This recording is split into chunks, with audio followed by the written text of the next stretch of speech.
Ni nak beritahu sempoi main kedai yang hampa boleh mai sini ya, main buka puasa ke apa. Kat kedai Bang Jeb ikan bakar yang duk ada kat depan Petron Jalan Tenggiri Seberang Jaya.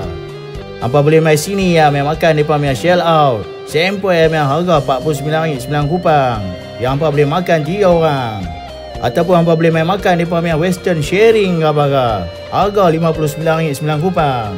Depa ada kambing 2, chicken grill 1, chicken chop 1, nasi goreng, pasta style sempoi punya Italian job, fries, dah ada coleslaw ke apa. Ataupun hampa boleh main makan depa punya ikan bakar, ikan sekap style berantu punya harga RM39 9 kupang. Ada ayam asam dan kacang botol, ikan bakar yang depa bakar gila-gila punya.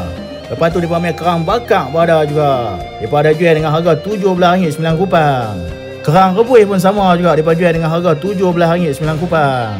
Ataupun kalau hampa tak mau makan tu semua, hampa boleh makan depa punya tom yum seafood pun sempoi juga depa beritahu. Tom yum seafood ni depa jual RM12.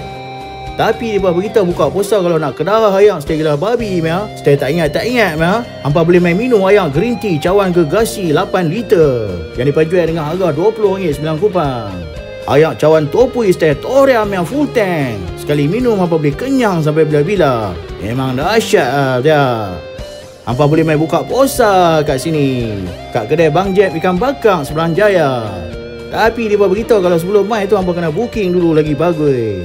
Bukan apa, takut sehari bila hampa mai serbu tak ke helmet nanti buta karet. Semua tempat ni semua full lah, orang sudah mai duduk. Depa buka kedai setiap hari ya, tak nak tutup ya, sampai ya pukul 12 tengah malam. Bang Jeb ikan bakar, kedai makan dengan segala macam ya, bala rena penyediaan makanan yang depa masak dengan segala kandungan ramai yang diadun rapi. Yang depa kata gila-gila ya puas hati, detail dan tak nak ranjau ya.